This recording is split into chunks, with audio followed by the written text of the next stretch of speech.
ማለ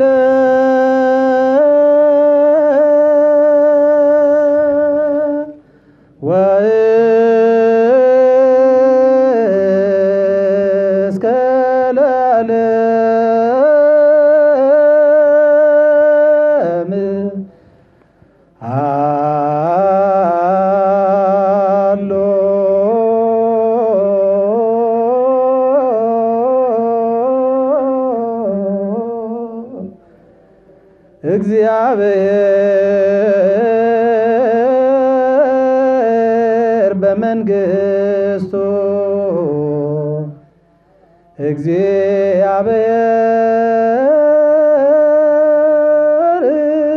እግዚአብሔር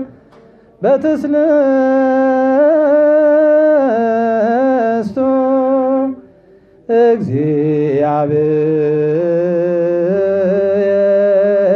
እግዚአብሔር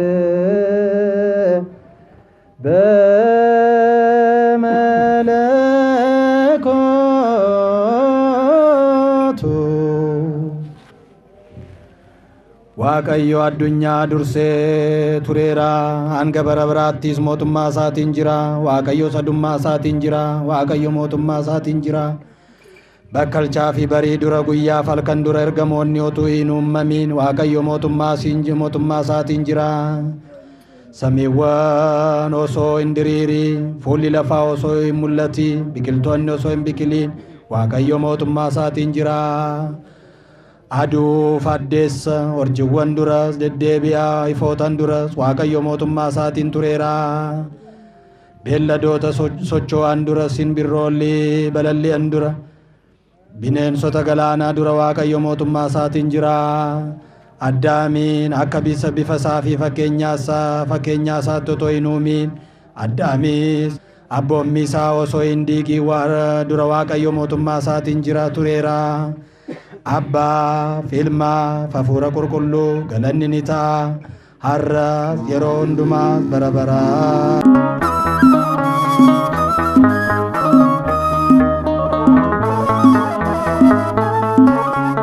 Abbaa kan ilmaa kan hafuura qulqulluu sadan waaqayyo tokkoon ameen.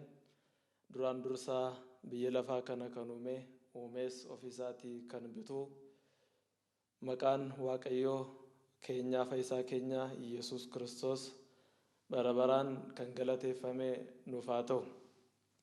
Jaallatamtoota maatii waaqayyoo kan isin jaallatu isinis waaqayyoon kan jaallattan biyya alaas keessas teessanii sagantaa kana hordofaa kan jirtan hundumti keessan maqaa waaqayyootiin akkam jirtu akkam yoo nageessanii waaqayyoo abbaan keenya fayyisaan keenya Yesuus Kiristoos abbaan nageenyaa abbaan jaalalaa nageenya isaa nuuf kennee yeroo darbe hundumaa dabarsee saatii darbe hundumaa dabarsee anaaf isiniin saatii kanaan waan nu geef maqaan isaa bara baraan kan galateeffame nuuf haa ta'u.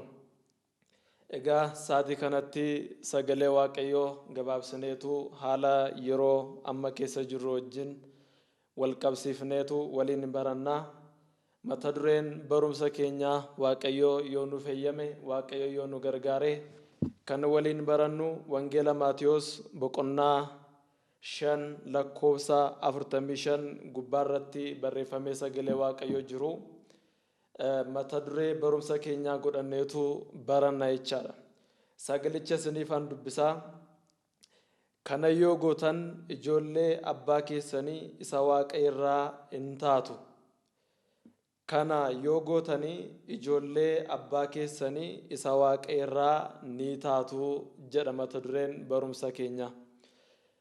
Jalqaba irratti akkuma isinii kaasee ture sagalee kana kan argannu wangeela Maatiyos qulqullichi barreesse boqonnaa 5 lakkoofsa 45 gubbaarraa yoo ta'u kaayyoon barumsa kanaa immoo ijoollee waaqayyoo ta'uudhaaf yookaan waaqayyoon abbaa keenya akka nuuf ta'uudhaaf maal akka gochuu qabnu wal hubachiisuudhaaf. Egaa sagalee kanaa kutaama macaafa qulqulluu kana lakkoofsa 38 irraa kaanee yoo ilaalle kiristaanummaa keessatti ija gaarii akka godhannuuf kan nu barsiisudha. kiristaanummaa keessatti kiristaanuma qofa taane deddeebuu qofa otoo hin taane kiristaanummaa keessa jiraannee hafuuraan yeroo geggeeffamnu ija gaarii akka godhannu firee gaarii akka naqannu ija gaarii akka naqannu macaafa qulqulluu kutaa kana wangeela Maatiyos boqonnaa 5 lakkoofsa 38 irraa kaanee yoo ilaalle nu hubachiisa. lakkoofsa 38 irraa ka'ee dubbisuun dirqama waan ta'eef jechichi yookaan mata dureen kana keessaa fudhanne kunis kanaa wajjin waan wal qabatuuf wangeela Maatiyos boqonnaa 5 lakkoofsa 38 irraa kaasee hanga dhumaattan isiniif dubbisa. Yesus itti fufee qooda ijaa iji qooda ilkaanii ilkaan haa kennamu jedhamee akka himame dhageessaniitu. Ani garuu isinittan hima isa hamaadhaan hin morkatinaa. Namni maddii kee isa mirgaa yoo si kabale isa gara kaaniis itti qabi. Namni yaa'ii sirraa qabaatee qoomee kee yoo sirraa fudhachuu barbaade kootii kees dhiisiifi. Namni tokko akka kiiloomeetirii tokkoo isa duukaa akka deemtuuf yoo si gaddisiise yookaan yoo si giddisiise akka kiiloomeetirii 2 duukaa dhaqi. Isa si kadhatuuf kenni. Nama waa sirraa liqeeffachuu barbaaduttis dugda hin gatini jedha. Kun hanga lakkoofsa 43tti sagalee Waaqayyoo barreeffamee jirudha. Kun ija hafuuraa akka naqannuuf wantoota amman dubbise kana yoo gone namni maddii isa tokko yoo nu kabale maddii isa tokko dabarsinee yookaan yoo itti qabne nuyi ijoollee abbaa keenya isa samiirraa taana jechaadha. Nama nurraa waa liqeeffachuu barbaadu yoo liqeessine nuyi ijoollee abbaa keenya isa samiirraa jedhamna jechaadha. lakkoofsa 38 kanarratti qooda ijaa iji qooda ilkaanii haa kennamu jedhamee akka himame dhageessaniitu jedha. Kana jechuun bara kakuu moofaa keessa seera duraanii keessatti namni ija yoo si jalaa balleesse atis ija isaa balleessita ture. Namni ilkaan kee yoo cabse atis ilkaan isaa cabsita ture. Ani garuu akkas hin jedhuu jedha gooftaan keenya Yesuus Kiristoos. Waaqa araaraatu waan ta'eef kakuun amma keessa jirrus immoo kakuu haaraadha waan ta'eef ani garuu akkas isiniin hin jedhu. Isa hamaa hamaadhaan hin deebisinaa jedha. Isa hamaa hamaadhaan hin deebisinaa. Erga kana jedheen booddee Yesuus fira kee jaalladhu diina kees jibbi jedhamee akka himame dhageessaniitu jedha. Fira kee qofa jaalladhu malee diina kee hin jaallatin jedhamee barreeffamee ture. Ani garuu isinittan hima diinota keessan jaalladhaa jedha. Keessumaa kiristaanotaa yeroo amma keessa jirru kun yeroo gannaa jedhamee beekama. Yeroo gannaa kana qonnaan bulaan sanyii facaasa. Abdiidhaan akka sanyiin sun ka'ee fi baay'atee fi akka bona haammatuuf qonnaan bulaan yeroo kanatti sanyii facaasa. Yeroo kanatti gaafa sanyii facaasu abdiidhaan facaasa. Sanyiin sun immoo akka yoo biyyoo keessatti yoo dabalame malee biyyoo keessa yoo bu'e malee deebi'ee midhaan ta'ee biqiluu hin danda'u waan ta'eef qonnaan bulaan amantiidhaanitu sanyii isaa yookaan sanyii isaa kana gara biyyootti facaasa. Gooftaan keenya Yesuus Kiristoos yeroo gannaa kana keessa jireenya qote bulaa hojii qote bulaatiin fakkeesseetu sagalee Waaqayyoo fakkeenyaan nu barsiisa. Sagalee Waaqayyoo torban darban keessatti waa'ee sanyii barattaniitu baranneerra. Waa'een sanyii akka seera bataskaana keenyaatti lallabamaa tureera. Yeroon gannaa kun fakkeenya ka'umsaati jedhu abbootiin keenya. Yeroon gannaa kun fakkeenya ka'umsaati.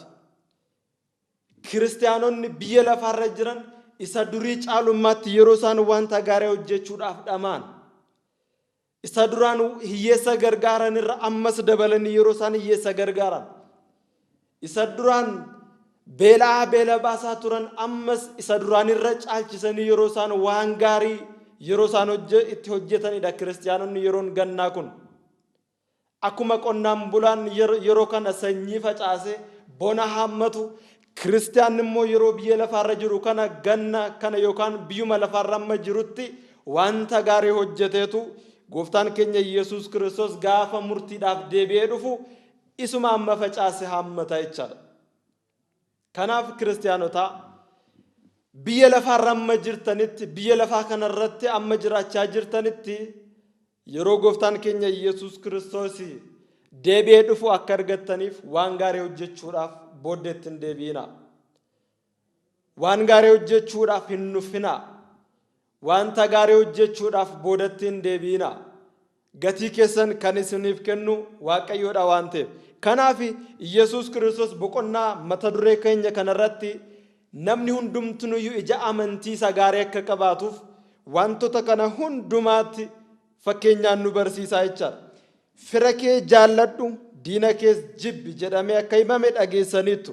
Ani garuu isinittan himaa. Ani garuu fira kee qofa jaalladhu diina kee jibbi siin jedhuu jedha asirratti. Tarii amala keenyaan firoottan keenya qofa jaallanna ta'uu danda'a. Nagaas firoottan keenya qofa hoo'isnee gaafanna ta'uu danda'a. Inni kun Waaqayyoon biratti gooftaa keenya Yesuus Kiristoosin biratti fudhatama hin qabu jechaadha. Waaqayyotti amanna taanaan Waaqayyoon duukaa buuna taanaan diinota keenyas jaallachuu qabna. Akkuma fira keenya jaallannutti diinota keenya jaallachuu qabna jechuudha. Ani garuu isinittan hima diinota keessan jaalladhaa. Warra isin ari'ataniifis kadhadhaa jedha. Kiristaanummaan isa kanadha. Kiristaanummaan fakkeessuu miti. Kiristaanummaan isa macaafni qulqulluun dubbatu jiraachuudha jaallatamtoota maatii Waaqayyoo. Kiristaanummaan diinota warra nu ari'ataniif kadhachuudha. Warra nu jibban jaallachuudha kiristaanummaan malee warra nu jaallatan qofa jaallachuu miti jechaadha. Kun sagalee gooftaa keenya fayyisaa keenya Yesuus Kiristoosidha. Kana yoo gootan ijoollee abbaa keessanii isa Waaqa irraa hin taatu mata duree keenyatti dhufneerraa jechaadha. Yoo wantoota kana olitti tarreesse wantoota kana olitti dubbadde hundumaa yoo goone ijoollee abbaa keenya isa samaa irraa taanaa jechaadha. Kana hin goonu taanaan immoo ijoollee abbaa keenya isa samii irraa miti jechaadha nuyi. Kanaaf kana yoo gootan ijoollee abbaa keessanii isa Waaqa irraa hin taatu. Innoo aduu isaa warra hamootaaf warra gaggaariidhaaf ni baasa. Bakka isaas warra qajeelotaa fi warra jal'oota bokkaa isaas warra qajeelotaa fi warra jal'ootaaf ni roobsaa jedha. Waaqayyo egaa tarii warra isaaf hin abboomamneefis warra isaaf abboomamaniifis aduu ni baasa bokkaas isaaniif hin roobsa. Gooftaan keenya Yesuus Kiristoos adda baasee warra kansaa hin ta'iniif bokkaa roobsuu dhiise warra kansaa ta'aniif immoo bokkaa roobsuu isaaf dadhabamee miti. Inni warra sagalee isaa dhagaan qofaaf aduusaa baasee warra sagalee isaa hin dhageenyeef immoo aduusaa baasuu dhiisuu hin danda'a ture. Waaqayyo garuu akkas miti. Inni nu uume Waaqayyoon erga waliin caalchisu erga ta'e nus immoo tokko taanee jaalalaan hundumayyuu jaallachuun akka nurra jiru sagalee kanarraa ni hubannaa jecha. Warra isin jaallatan duwwaa yoo jaallattan gatiin keessan maaliree jedha. Warri sodaa Waaqayyoo hin qabne iyyuu akkasuma ni godhu mitiiree. Warri Waaqayyoon hin sodaanne iyyuu warra kan isaanii ta'an qofa jaallatu. Warri Waaqayyootti namanne iyyuu walii isaanii jaallatu jecha. Egaa isaanirra fooyyee hin qabdan taanaan isaanirra hin fooyyomne taanaan bu'aan keessan maalidha ree? Iji amantii keessan isa kamidha ree? Isaanirra fooyyooftanii hin argamne taanaan. Qajeelummaan keessan gaarummaan keessan hojiin keessan warra Fariisotaarra hin caalle taanaan tasumallee mootummaa Waaqayyootti hin galtanidha akkuma barreeffamee jiru. Kanaaf isaanirra akkamittiin caaltu ree? Obboloota keessan duwwaa ho'iftanii nagaa yoo gaafattan warra kaan caalaa maal faa gootu? Warri saba Waaqayyoo hin ta'in iyyuu akkasuma ni godhu mitiiree. Egaa abbaan keessan inni Waaqa irraa mudaa malee akkuma ta'e isinis immoo warra mudaa hin qabne ta'aa jedhee jedha. Kun wangeela Maatiyuus boqonnaa 5:38 kaasee hanga xumuraatti isa jirudha jecha. egaa boqonnaa kana keessatti kan hubannu keessumattuu diinota keenya baay'isnee jaallachuu akka qabnudha. Tarii waggaa 50 yookiin waggaa 10 waggaa 5 dura namni si miidhee ta'uu danda'a. Namni yookiin abbaa kee miidhee jira ta'uu danda'a. Namni haadha kee miidhee jiraachuu danda'a. Dudda baasuun garuu kan kee miti. Ijaa baasuun kan kee miti. Ijaa kan baasu Waaqayyoodha. Kan murteessu Waaqayyoodha. Kanaaf abbaan barbaade wanta hamaa yoo hojjete wanta hin taane yoo hojjetallee kan gaafatu Waaqayyoodha malee ga'een keenya jibbuu otoo hin taane ga'een keenya jaallachuudha. Eenyuun yoo ta'ellee jaallachuutu nurra jiraachaadha. Hunduma walitti qabne diina keenya jaallachuudha malee ijaan baafadhaa. Abaluu akkas na godhee ture. Abaluu qomoo koo akkas godhee ture. Kanaafiyyuu an qomoo kana hin jaalladhu. An qomoo sana hin jaalladha wanti jedhamu yaada macaafa qulqulluu keenyaa miti. Yaada Waaqayyoo miti. Kanaaf egaa gaarii gochuu kanaan immoo yeroo hunda dhama'utu nurra jiraata jechaadha. Waaqayyoo kanaa wajjiniin jiraachuudhaaf. Ijoollee abbaa keenya isa samaayirra ijoollee Waaqayyoo jedhamuudhaaf wanta gochuu qabnu abbaan keenya qulqullichi Phexros ergaasaa lammaffaa boqonnaa 1:5 irratti akka jedhetu dubbatee jira. Ergaa abbaa keenya qulqullicha Phexros dhiifama ergaa qulqulluu Phexros isa lammaffaa boqonnaa 1:5 gubbaarra isa jiru isiniifan dubbisaa jechaadha. Egaa ammas dhama'uu hundumaan dhamaa amantii qabdan gaarummaadhaan agarsiisaa. Dhamaa erga jedhe dhama'uu hundumaatiin dhamaa erga jedheen booddee amantii qabdan gaarummaadhaan agarsiisaa. Gaarummaadhaan agarsiisaa jedha malee jibbaan agarsiisaa hin jedhu. Amantii qabdan gaarummaadhaan agarsiisaa. Gaarummaa keessan beekumsaan agarsiisaa. Itti dabaltanii immoo beekumsa keessan of qabuu keessaniin agarsiisaa. Of qabuu keessan immoo obsaan danda'u keessan immoo nama jaalala obbolummaatiin wal jaallatu ta'uu keessaniin agarsiisaa. Ilaalaa jaalatamtoota maatii Waaqayyoo.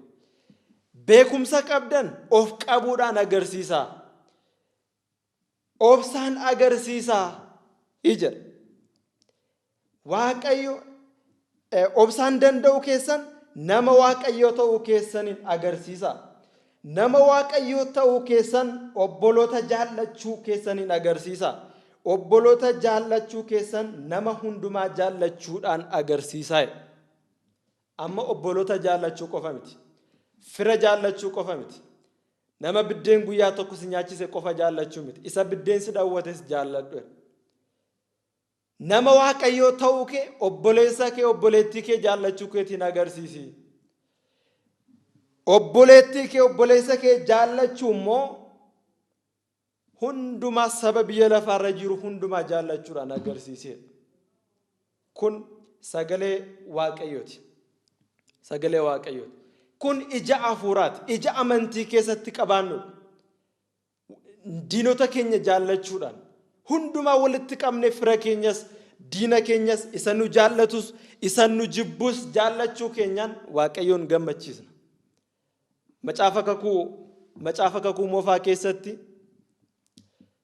macaafa moototaa lammaffaa boqonnaa 6:22 irratti baay'ee kan nu jabeessuu fi mata duree keenya kana kan nuuf cimsu jecha ajaa'ibaa tokkotu jira. Mootiin biyya Samaariyaatiif mootiin biyya Israa'el wal lolu turan. Mootii biyya Israa'eliitii wajjiniin kan jiru raajii Waaqayyoo nama Waaqayyoon sodaatu tajaajilaa Waaqayyoo Eelisaadha.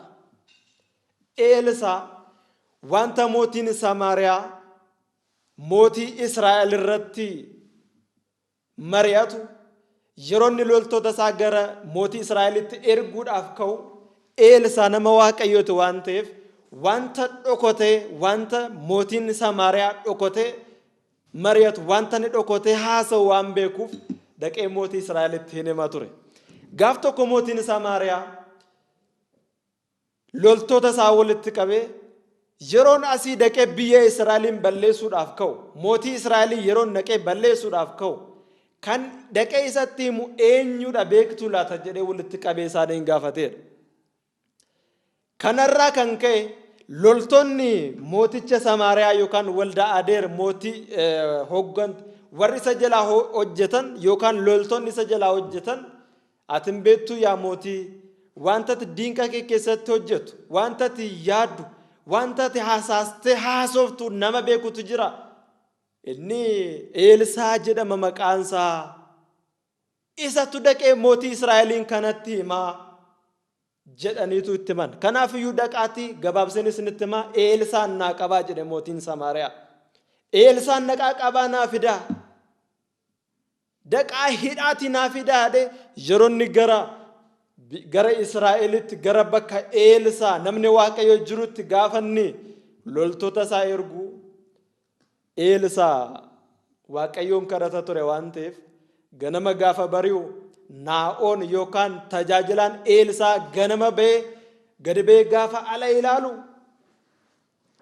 mootonni biyya Samaariyaa mana Eelsaa kadhannaatti godhu yookaan mana jireenyaa isaatti naanna'anii hin eegu turan. Yeroo kana tajaajilaan Eelsaa baay'ee na'urraa kan ka'e dhaqee gara abbaa isaatti deebi'ee yaa abbaa koo Eelsaa loltoonni mana keenya marsanii jiru jedhee Eelsaatti hime. Eelsaa gadi ba'ee Waaqayyoon kadhate ija jara kanaa yaa Waaqayyo jaamaa godhi jedhee kadhate Eelsaa.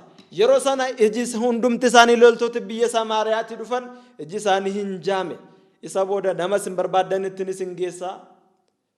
Nama isin barbaadanitti isin geessaa. Biyya isin barbaadanitti isin geessaa. Kottaa na duukaa bu'aa jedhee fuudhee gara mandara Samaariyaatti isaan geesseedha. Yeroo mandara Samaariyaa keessaan ga'u immoo ija jara kanaa bani yaa Waaqayyo jedhe ammas gara Waaqayyootti iyyuu jalqabe. Gara Waaqayyootti gaafa Eelsaa iyyuu iji isaanii baname. Yeroo kana mootiin Israa'el jara kana nan fixa si ajjeesuu dhufan waan ta'eef biyya balleessuu dhufan waan ta'eef jarri kun diina keenya waan ta'aniif nan balleessa gaafa mootiin Israa'el jedhu dhiisi. Waan isaan nyaatan waan isaan dhugan kenniif malee isaan keessaa tokkoon isaaniiyyuu hin ajjeesin ittiin bu'in jedheenedha. Seenaan kun kan jiru macaafa mootota lammaffaa boqonnaa 6:22 irraadha. Kiristaanummaan kanadha. Nama Waaqayyoo ta'uun kanadha. Warra nu ajjeesuudhaaf dhufan waan isaan nyaatan waan isaan dhugan kennineefi geggeessuudha. Warra nu nyaachuudhaaf dhufan nyaata isaan nyaatan bishaan isaan dhugan kennuufidha. Kiristaanummaan nama Waaqayyoo ta'uun ija gaarii kiristaanummaa irratti naqachuun isa kanadha. Akka Eelsaa warra isa ajjeesuudhaaf dhufan bishaan kennaafi nyaata kennaafidha. Nus Waaqayyoo amantii akkasii hunduma keenyaaf nuuf haa kennu. Warreen akkasiiti gaa warri ija amantii ofirratti naqatan. Ija amantii isa gaarii naqatanii warri jiraatan ija hafuuraa ija amantii keessatti waan gaarii warra hojjetan. Warri ija gaarii warra godhatan kan ammoo abbaan keenya qulqullichi Phaawulos Galaatiyaa boqonnaa 5:22 gubbaarraa ka'een isiniif dubbisa. Ija hafuuraa namni tokko hafuura Waaqayyootiin geggeeffamee jiraata. Waaqayyoon sodaata kan jedhamu yookaan ija amantii ofirratti naqateera kan jedhamu abbaan keenya Phaawulos akkasittiinitu waa'ee nama kanaa ibsa. Iji hojii hafuuraa immoo jaalala. Namni ija hafuuraa ija amantii isaa keessatti hojii gaarii hojii Waaqayyoon gammachiisu nama hojjetu jalqaba irratti jaalala qabaa. Iji hojii hafuuraa inni jalqabaa jaalaladha, gammachuudha, nagaadha, obsadha. Namni amantii qabu namni mootummaa namni abbaasa samii irra jiru namni isaaf ta'e obsa qabaa, nagaa qabaa, gaarummaa qabaa. Obboleessa isaatiifis diina isaatiifis gaarummaa godha waan ta'eef arjummaadha, arjaadha waan ta'eef namni Waaqayyoon sodaatu. Amanamummaa, garraamummaadha, of dhowwuudha sii jedha. Egaa seerri isaan kanaan mormu hin jiru. Warri kan Kiristoos Yesuus ta'an immoo yaada foonii hawwa isaa fedha isaas fannisaniiru jedha. Kanadha. Namooti jireenya hafuuraa jiraatan wantoota kana hundumaa qabu jechuudha. Iji hojii hafuuraa Galaatiyaa boqonnaa 5 lakkoofsa 22 irraa keessa jiru isa nama isiniif dubbise kanadha jecha. Warri kan Kiristoos Yesuus ta'an immoo yaada foonii hawwa isaa fedha isaas fannisaniiru jedha. Nuyi jireenya hafuuraatti yoo jiraanne hafuura kana duukaa bu'uu keenya egaa kottaa of dhiibduu walitti naqtuu walitti hinaaftuu ta'uu hin dhiifnaa jedha. Namni jireenya isa kan Kiristoos keessaa qoda qabaachuu barbaadu walitti hinaafuu inni isaa of dhiibuu inni isaa nagaa qaba obsa qaba jechaadha. Faallaa kana kan ta'e immoo jira. Namni hojiin amantii isarra hin jirre, namni hojii amantii hin hojjenne yookaan immoo namni abbaansaa abbaa isa samiirra jiru namni hin taane.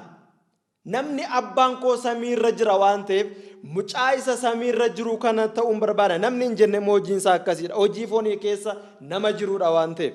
Hojiin foonii mul'ataadha. Isaanis halaalummaa, xuraa'ummaa, jireenya gadhiisii, waaqayyolii tolfaman waaqessuu, qoricha namatti gochuu, diinummaa, qoccolloo, hinaaffaa, dheekkamsa, ofittummaa, yaadaan gargar ba'uu, barsiisaan gargar ba'uu, weennoo, machii, albaadhummaa, wanta kana fakkaatus akkuman karaan dura isinitti himee ture. Warri wanta akkasii hojjetan mootummaa waaqayyootti galuu akka isaan hin dandeenye ammas isinitti himaa jedha.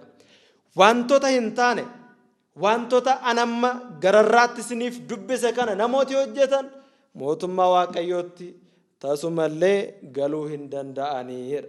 Kanaaf ija hojii gaarii isa kan amantii isa mootummaa waaqayyootti nu galchu, isa waaqayyo wajjiniin tokko nu taasisu, isa ijoollee waaqayyo isa nu taasisu hojii isa gaarii akka hojjennu waaqayyoon hunduma keenya nu haa gargaaru. Egaa warra isin ari'atanii fi kadhadhaa eebbisaa malee hin abaarinaa jedha abbaan keenya qulqullichi Phexros. Abbaan keenya qulqullichi Phaawulos gara Roomee boqonnaa 2 lakkoofsa 14 irratti jedha. Akkasumas Phexros tokkoffaa boqonnaa 3 lakkoofsa 9 irrattis hamaadhaan abaarsaan hin deebisinaa, galagalchi isin eebbisaa, isin eebbaaf waamamtan waan ta'eef jedha. Fakkeenya 25-21 gubbaa irrattis diinni kee yoo beelee buddeena inni nyaatu, yoo inni dheebote bishaan inni dhugu isaaf kenni jedha. Kanaaf abbaan keenya Museen seera isaa keessatti seera boqonnaa 23 lakkoofsa 4 gubbaa irratti qotiyyoon yookaan harreen diina keetii yoo duraa badee argite deebisii galchiif malee diina kee waan ta'eef hin jibbinii jedha. Harree isaallee hin jibbinii jedha. Kanaaf kiristaanota amantii keessa gaafa jiraannu wanta waaqayyo nurraa barbaadu ija amantii isa gaarii, ija amantii isa mootummaa isaatti nu galchu, isa mootummaa waaqayyootti nu galchu hojjechuutu nurra jiraata jechaadha. Yeroo kana keessatti keessumaa yeroo gannaa kana keessatti waaqayyo kallattii garaagaraatiin nu barsiisa waan ta'eef gara dubbii waaqayyootti deebinee wal jaallannee dhaaltuu mootummaa isaatti ta'utu nurra jiraata jechaadha. Hojii waan dhageenyu wangeela waaqayyoo barannu gara hojiitti jijjiirree diinota keenya jaallannee hojii waaqayyo nurraa barbaadu hojii gaarii hundumaayyuu hojjennee mootummaa isaatiif warra qophaa'an ta'utu nurra jiraata waan ta'eef wantoota hanga isaatii kanaatti yookaan hanga daqiiqaa kanaatti dubbadhe kana yoo raawwanne kana yoo gootan ijoollee abbaa keessan isa samaa irraa ni jedhamtu jedhameera waan ta'eef hojii kana hundumaa hojjennee hojii gaarii waaqayyoon gammachiisu kana hojjennee ijoollee abbaa keenyaa isa samaa irraa akka taanu waaqayyoo hunduma keenya nu haa gargaaru. Kan nu barsiise, kan nu gorse waaqni abbootii keenya qulqullootaa maqaan isaa bara amma baraatti kan galateeffameef kan ulfaate nuuf haa ta'u, galanni waaqayyoodhaaf haa ta'u, arras yeroo hundumaas bara baraan ameen.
kee kan nama jaallatu dhiiga bifoon ofee muree namaaf latu adda jalaalli kee malduu baddeen fitaa daangaa tokko malee sita addunyaa bitaa ati jiraatadha hanga baraa baraa mana kee nu dhaabe Kiristoos adaraa.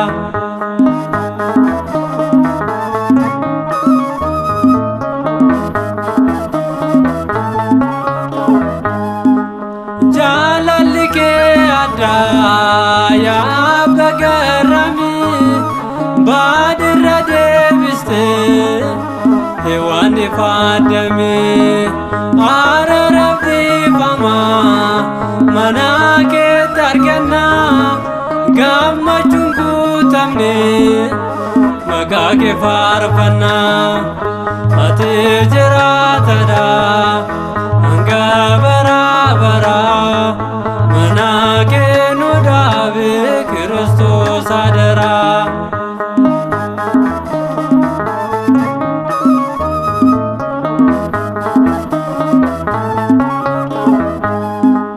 Nuti dadhabdoota ati nu gargaari harka diinotarraa gooftaa nu baraari bakka nuti kufne dhuftee tonu kaasta ilma kunuun jette maqaa nu moggaasta ati jiraatadha hanga baraa baraa mana kee nu dhaabe Kiristoos adaraa.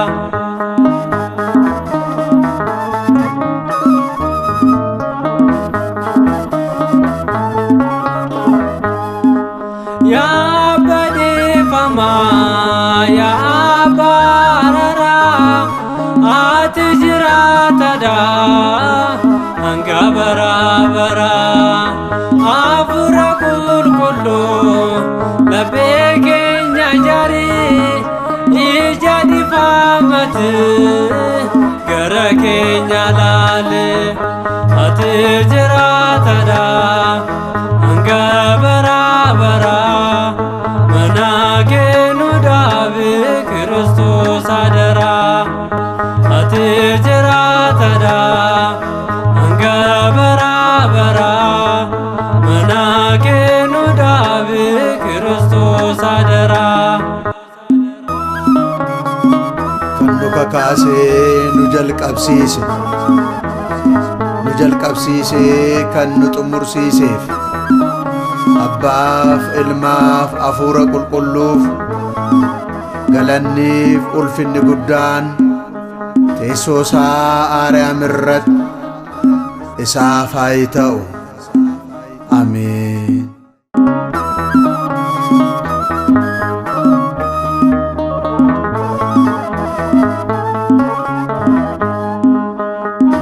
Nageenyi fi jaalalli Waaqayyoo lafaaf bakka jirtan hundumatti isiniif haa baay'atu. Kabajamtootaa fi jaalatamtoota saba Waaqayyoo nageenyi gooftaa keenya Yesuus Kiristoos kadhannaan haadha keenya qulqulleettii dubaroo Maariyaamii ayyaanni qulqullootaa tolootaa gargaarsi ergamoota samii bakkaaf lafa jirtanitti iddoo jirtan hundumatti isiniif haa ta'u jechaa dhaggeeffattoonni mana miidiyaa mana amantaa Ortodoksii Tawaahidoo Itoophiyaa nagaa gooftaa keenya Yesuus Kiristoosiin nagaa isiniin jedha akkam jirtanii akkam turtanii galanni fi ulfinni waaqa keenya uumaa keenya abbaa keenya sallaaseedhaaf haa ta'u jecha barnoota keenya yeroo darbee kutaa kutaadhaan naamusa kiristiyaanummaa itti fufaa turree har'a kakuu jechoota wangeelaa ja'an kan xumurru kutaatti aanutti immoo mata duree biraan kan wal itti deebinu ta'a jechaadha.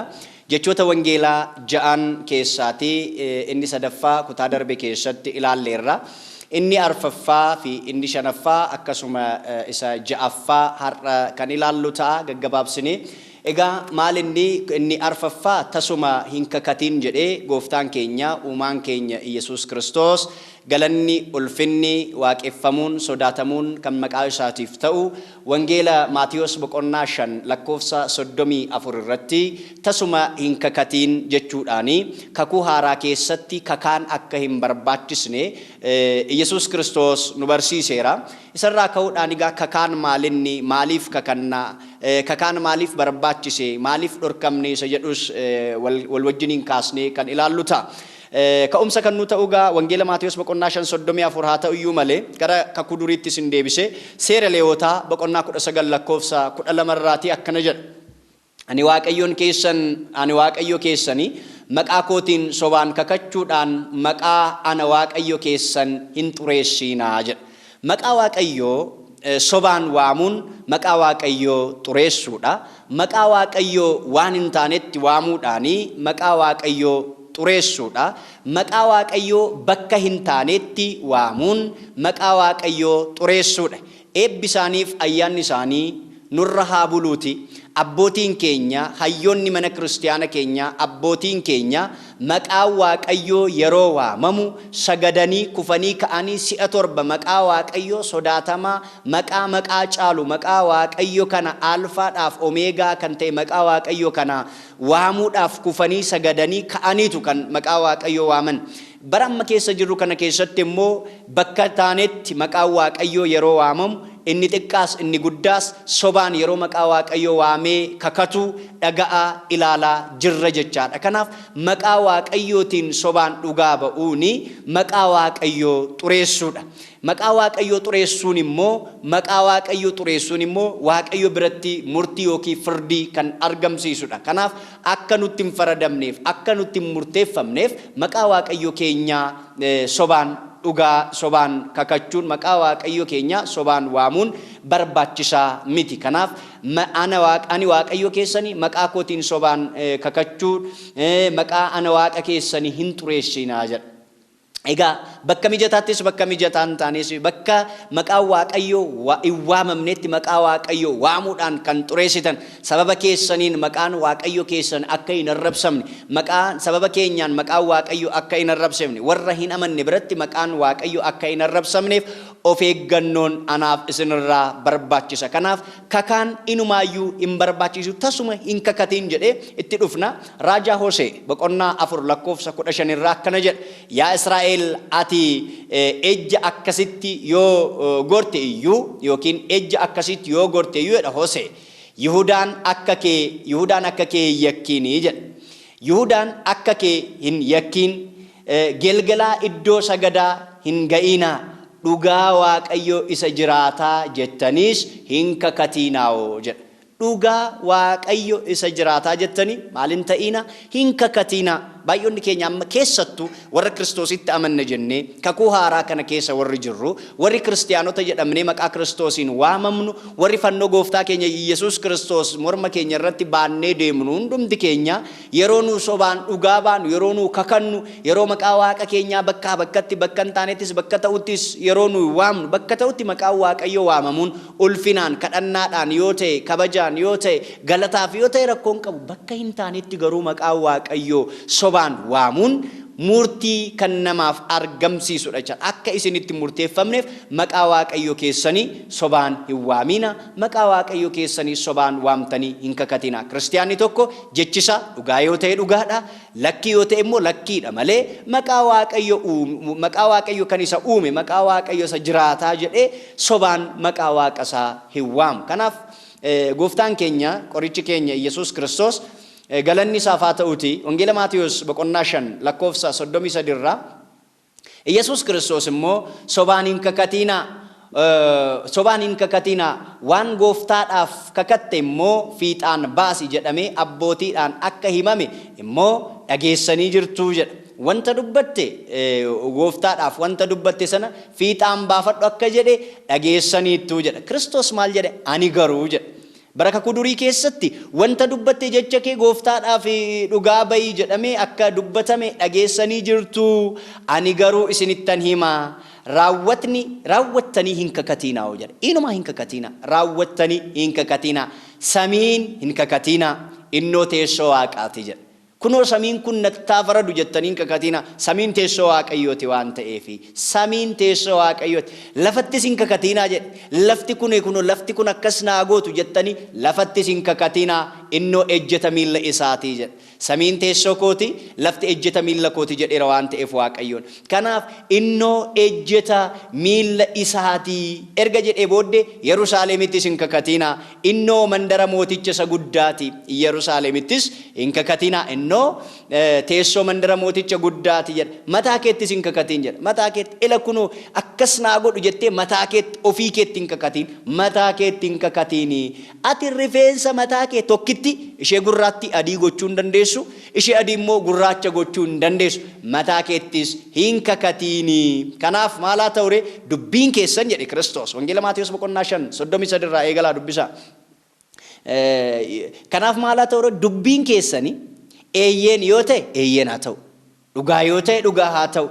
Waawuu yoo ta'e immoo yookiin immoo lakkii yoo ta'e immoo lakkii haa ta'u malee sobaan maqaa waaqayyo keessanii waamtanii hin kakatiinaa'oo nuun jedhe. Sobaan maqaa waaqayyo keessan kaastanii maal hin godhiina? Hin kakatiinaa. Kiristiyaanni tokko jechisaa dhugaa yoo ta'e dhugaadha, soba yoo ta'e immoo soba malee akka amantoota yookiin akka namoota biraa yoo qodaan nu harkaa kufees maqaa Yesuus waamu, yoo waan nu harkaa ba'ees maqaa Yesuus waamu, yoo wanta waanuma hundumatti maqaa Yesuus maqaa waaqayyo waamuun barbaachisaa miti, isinitti faradamaa jedhe.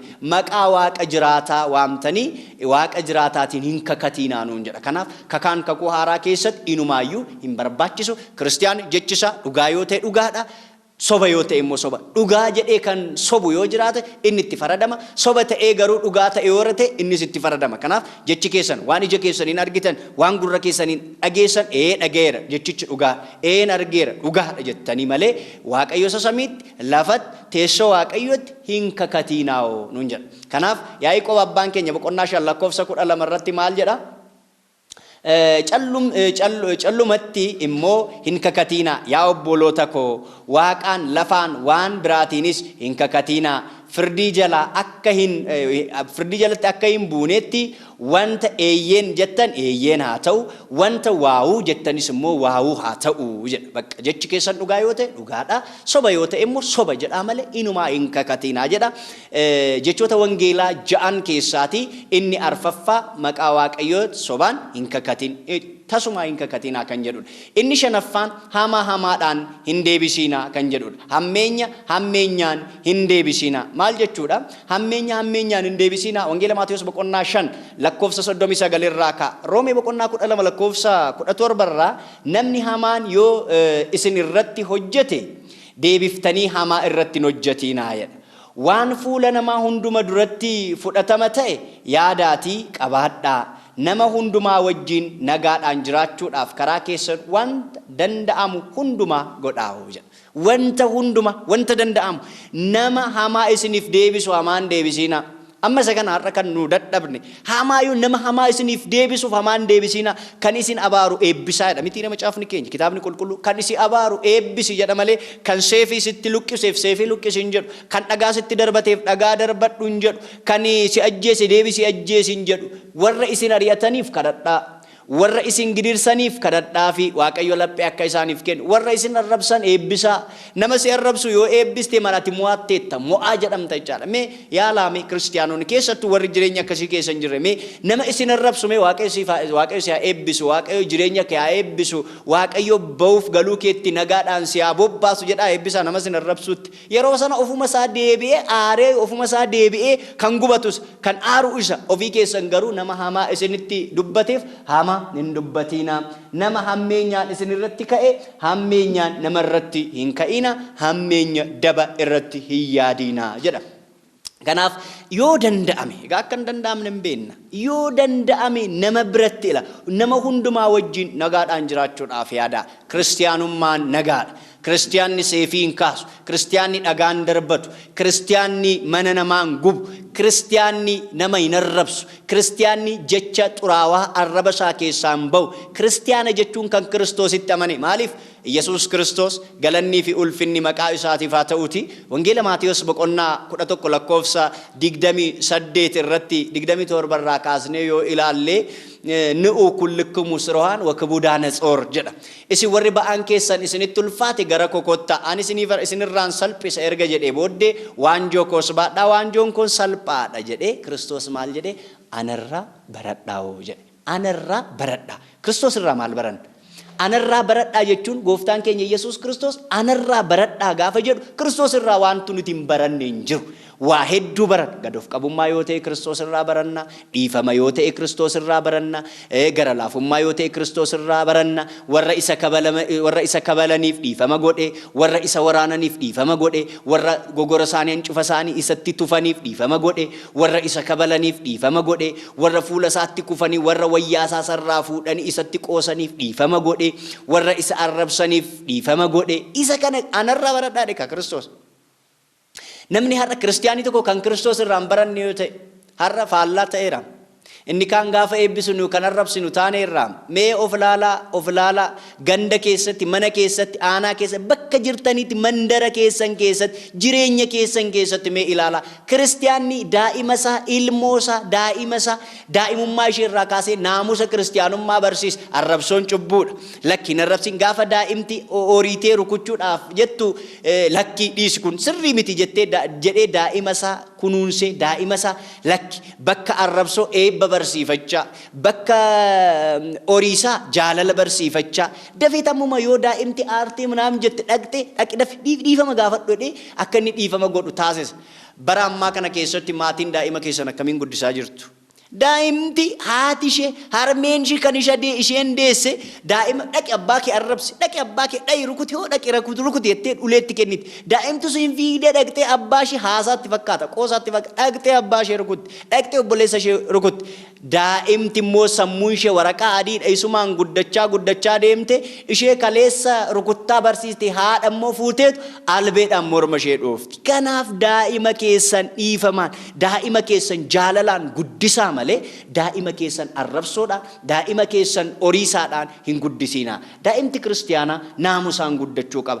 Yoo dandeessani, yoo manni amantaa manni kiristiyaanaa naannoo keessan jiraate barumsa mana kiristiyaanaa barsiisaa. Abboommii kurnan jahan seerota wangeelaa barsiisaa. Wangeela barsiisaa, faarfannaa Daawit haa baratan, afaan isaaniitiin kan danda'aniin sirna qiddaasee haa baratan, faarfannaa haa qo'atan, naamusa haa baratan. Yoo isa ta'e daa'imti keessan gaafa guddatan nama fuulduratti maqaa keessan dhoofsisan ta'u. Maaliin? Naamusa guddaadhaan, maaliin? Hojii gaariidhaan, maaliin? Hojii eebbifamaadhaan kan maqaan keessan dhaamu ta'a. Daa'ima keessan hojiin taaniin gorsitanii guddisanii dhiisi haa nyaatu. Sirna nyaataallee itti dhufna. Barnoota keenya gara fuula duraa keessatti itti dhufna. Daa'ima keessan gaafa keessummaan dhufullee mee ilaalaa, gaafa keessummaan mana keessan dhufu daa'imti isin wajjin mana keessatti naamusa daa'imummaan hin guddanne gaafa daa'imti dhufee hayyuun mana amantaa jaarsi dhufee maanguddoon dhufee gaafa maaddiin dhiyaatu daa'imti fiigdee dhuftee buddeena nyaata akka hin jirre gooti jechaadha. Namni maanguddoon sun maal jedha?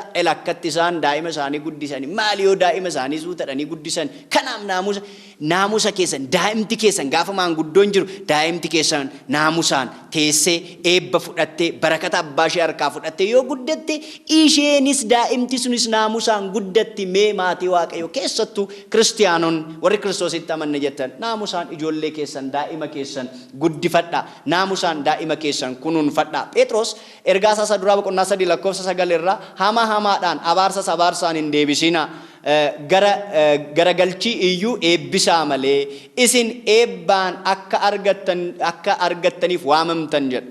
Eebbaan nuti kan waamamne eebbaaf gaariidhaan deebisuu malee hamaadhaan hin deebisinaa nuun jedha.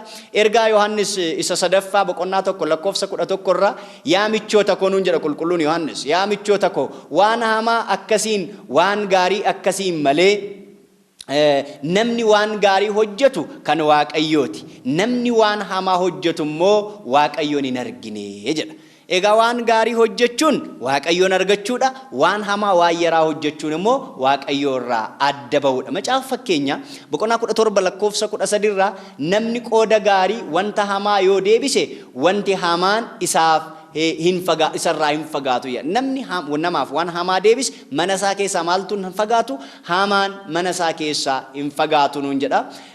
Wangeela Maatiyos boqonnaa 11 akkuma amma isiniin jedhe lakkoofsa 29 irraa Kiristoos anarraa baradhaa jedheera. Naamusa gaarii Kiristoos irraa barachuu qabna. Jaalala Kiristoos irraa barachuu qabna. Dhiifama Kiristoos irraa barachuu qabna. Kanaaf kiristiyaanni tokko naamusa isarraa eegamu keessaa yookiin jechoota wangeelaa ja'an keessaa inni shanaffaa hamaadhaan hin deebisiinaa. Inumaa'uu maal gochuu qabdu? Namni hamaa yoo isinitti kaa'e isin bakka hamaa sana jaalala deebisa.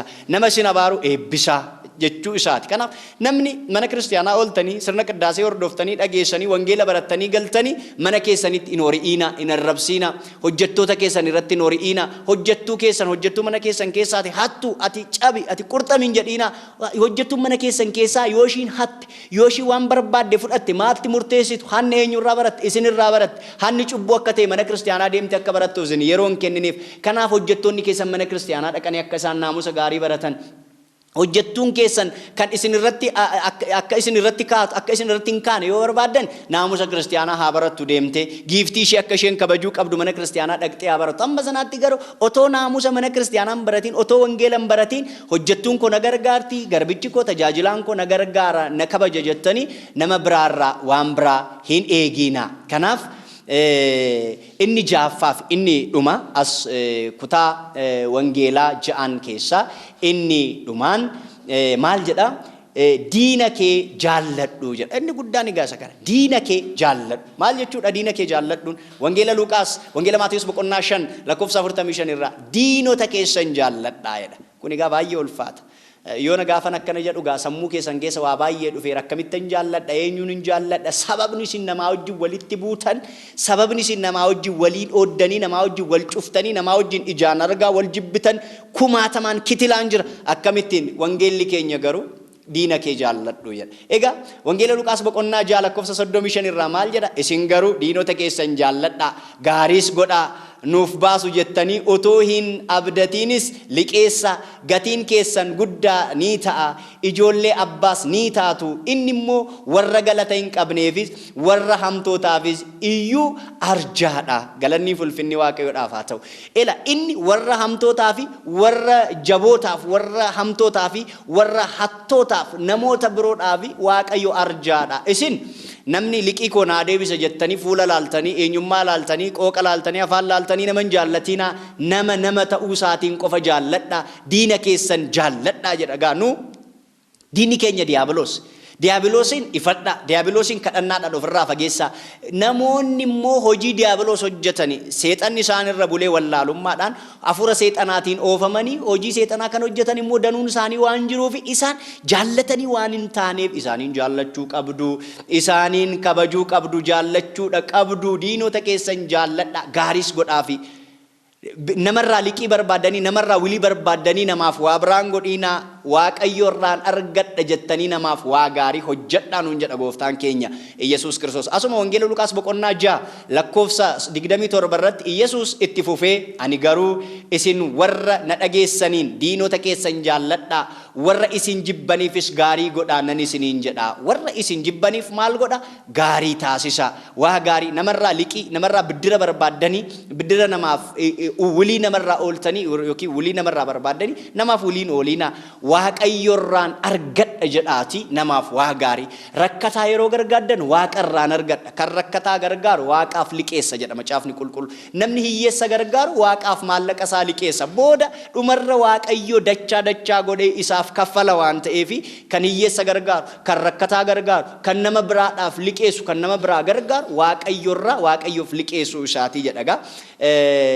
Namoota biroof warra isin jibbaniif waa gaarii godha, waa gaarii hojjedhaa nuun jedha. Dhumarratti wangeela Maatiyos boqonnaa 5 lakkoofsa 46 warra isin jaallatan duwwaa yoo jaallattan gatii maalii argattu ree jedha. Warra isin jaallatan qofa, nama isin jaallatu qofa mee waggaa waggaan hoolaa qaltanii, lukkuu qaltanii olluma keessan warruma isin jaallatan, warruma isin ilaatanii biddira isin deebisan qofa yoo jaallattan faayidaa maal qabdu?